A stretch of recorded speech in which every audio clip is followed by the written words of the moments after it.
औज़ुबिल्लाहिमिनश्शैतानिर्रजीम बिस्मिल्लाहिर्रहमानिर्रहीम। अस्सलामुअलैकुम ख़वातीन व हज़रात, मैं हूं आपका होम्यो डॉक्टर रिजवान साकिब और आपसे मुखातब हूं शमा होम्यो क्लिनिक लाहौर पाकिस्तान से। आइए आज बात करते हैं टाइप्स ऑफ एलोपेशिया। एलोपेशिया बाल झड़ को कहते हैं, बाल खुरा को कहते हैं या बालों के झड़ जाने को कहते हैं।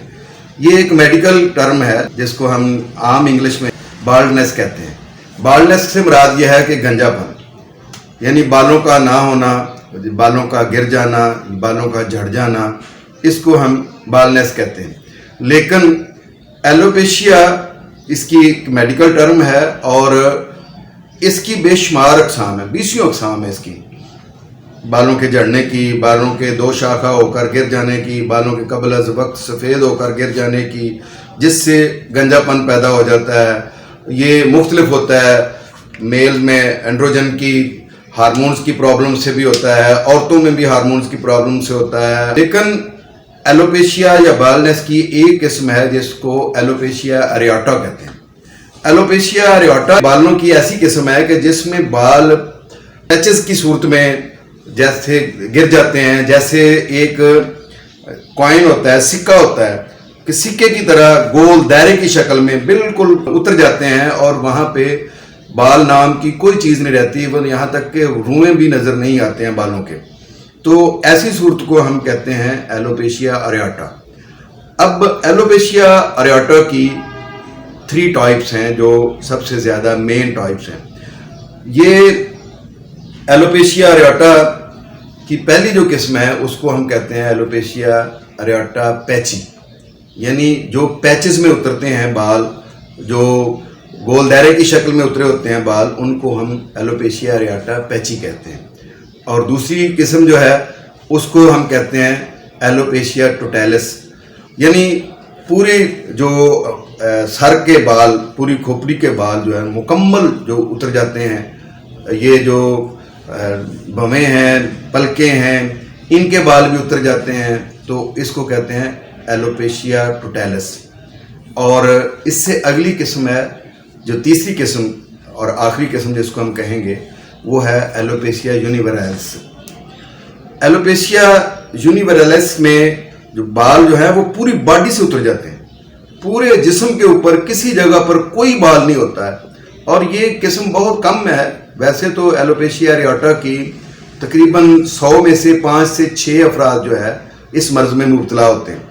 लेकिन ये जो किस्म है, जो तीसरी किस्म है एलोपेशिया अरेटा यूनिवर्सैलिस, ये बहुत रेयर किस्म है, बहुत कम लोगों को ऐसा होता है। ख़वातीन और हज़रात, ये जो तीनों अक़साम का एलोपेशिया अरेटा है ये काबिल इलाज है। होम्योपैथी के अंदर इसका बेहतरीन इलाज मौजूद है। और इसमें सबसे अच्छी बात यह है कि इसमें बालों के फॉलिकल्स मरते नहीं हैं, डेड नहीं होते हैं। बालों को उगाने का मौका मौजूद होता है, यानी इनको अगर अच्छी कोई भी मेडिसिन मिल जाए तो ये दोबारा उसी तरह से उगाते हैं जिस तरह से पहले थे, और इसमें कोई भी कमी नहीं होती है उसी तरह से, बल्कि उससे ज़्यादा घने बाल उगाते हैं अगर इसका प्रॉपर इलाज कर लिया जाए तो। एलोपेशिया अरेटा की ये तीनों अक़साम, जिसमें पैचेस में बाल उतरते हैं, एलोपेशिया अरेटा पैची जिसको हम कहते हैं, और एलोपेशिया अरेटा टोटैलिस जिसको कहते हैं, और एलोपेशिया अरेटा यूनिवर्सैलिस जिसको कहते हैं। ये तीनों अक़साम में बॉडी से जो बाल उतर जाते हैं वो होम्योपैथी में काबिल इलाज है। अब हम आते हैं कि इसकी काजेज़ क्या क्या हैं और इसका होम्योपैथी में इलाज क्या है।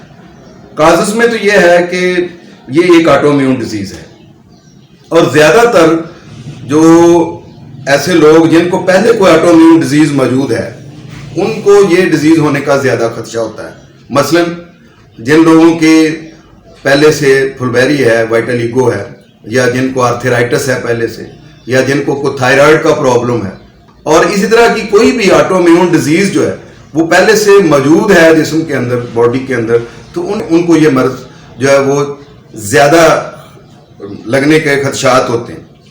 दूसरा, ये जेनेटिकली भी मुंतकिल होता है, मौरूसी तौर पर भी, कि अगर पहले ख़ानदान में भाई को है, बहन को है, वालदा को है, वालिद को है, तो ये मर्ज़ जो है वो औलाद में भी या बहन भाइयों में भी मुंतकिल हो सकता है। लेकिन एक चीज़ इसकी अच्छी ये है कि ये मुतअद्दी मर्ज़ नहीं है, ये एक से दूसरे को लगने वाला मर्ज़ नहीं है, ये मैन टू मैन इन्फेक्शन नहीं है कि किसी थूक से या आप बॉडी के किसी भी हिस्से के दूसरे जिस्म में मुंतकिल होने से, सेक्सुअल तौर पर जो है वो कोई चीज़ मुंतकिल होने से या पसीने से या खून से ये दूसरे को मुंतकिल नहीं होता है ये मर्ज़ जो। और इसके अलावा स्किन की इन्फेक्शन, ज़्यादा गंदे माहौल में रहना या इसके अलावा कोई ऐसी जो मर्ज़ जिसमें देर तक मुब्तला बंदा रहा हो, जैसे टाइफाइड है, तो उसकी वजह से भी एलोपेशिया अरियाटा की इन तीनों अक़साम में से कोई भी किस्म जो है वो हो सकती है, ये मर्ज़ जो है वो लाहक हो सकता है। अब आते हैं कि इसके इलाज क्या है। अगर तो फीमेल्स में या मेल में हार्मोन्स की प्रॉब्लम्स की वजह से ये हो रहा है, तो सबसे पहले तो हमें उनके हार्मोन्स को जो है वो ठीक करना है, तो उससे ये ठीक होगा। अगर ये ऑटोइम्यून डिजीज़ है तो हमने मियाज़म तलाश करना है कि किस मियाज़म की वजह से ये मर्ज़ लाक हुआ है। मसलन सोरा की वजह से है, साइकोसिस की वजह से है या सिफिलिस की वजह से है, तो हमने इन तीनों मियाज़म में से जो भी मियाज़म है उसको तलाश करके एंटी मियाज़म मेडिसिन पहले देनी है, फिर हमने दूसरी मेडिसिन शुरू करनी है। इसके बाद यह है कि हम अकॉर्डिंग टू सिम्टम्स मेडिसिन देंगे।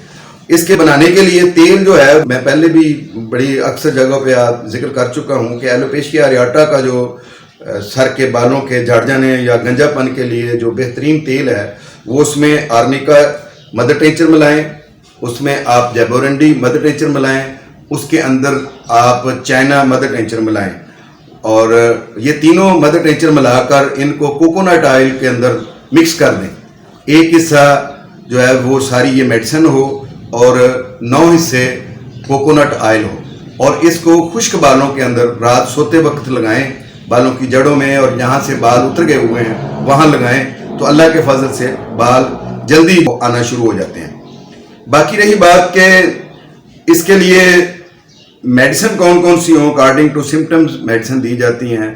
एलोपेशिया अरियाटा के किसी भी केस में तीनों अक़साम में से जो मैंने तीनों टाइप्स बताई हैं उनमें से कोई भी किस्म है तो उसमें जो पिक्स लिक्विडा है ये मेडिसिन बहुत अच्छी मेडिसिन है। ख़ास तौर पर जब स्किन के साथ इन्फेक्शन हो तो पिक्स लिक्विडा मेडिसिन जो है वो बड़ा अच्छा काम करती है। फिर फॉलिकल्स के अंदर से बालों को उगाने के लिए फ्लोरिक एसिड जो है हमारी बहुत अच्छी मेडिसिन है। एसिड फ्लोरिकम या फ्लोरिक एसिड जिसको हम बोलते हैं, ये मेडिसिन बालों को उगाने के लिए बड़ा अच्छा किरदार अदा करती है। लेकिन जितनी भी होम्योपैथिक की मेडिसिन है जिसमें आर्निका भी है और चाइना भी है, एसिड फास भी है, कोई भी मेडिसिन जो हम होम्योपैथी की एलोपेशिया अरियाटा में दें उसमें अकॉर्डिंग टू सिम्टम्स ही दी जा सकती है, अलामत के मुताबिक ही दी जा सकती है। ये बात याद रखें कि एलोपेशिया अरियाटा की कोई भी किस्म होम्योपैथी में नाकाबिल इलाज नहीं है, इसकी अद्वियात मौजूद हैं। अकॉर्डिंग टू सिम्टम्स मेडिसिन दी जाएं और सोरा, सिफिलिस, साइकोसिस, मियाज़म जो है उनको मद्देनज़र रखकर दवाई दी जाए तो अल्लाह के फजल से ये मर्ज़ इनमें से किसी किस्म का भी हो, खा एलोपेशिया अरियाटा पैची हो, खा एलोपेशिया अरियाटा यूनिवर्सलिस हो, खा एलोपेशिया अरियाटा टोटैलिस हो, ये तीनों अक़साम के जो बाल चर है, बाल खोरा है या जिसको हम बाल नेस कहते हैं, ये काबिल इलाज हैं। बहुत शुक्रिया। अल्लाह हाफ़िज़। अस्सलामु अलैकुम।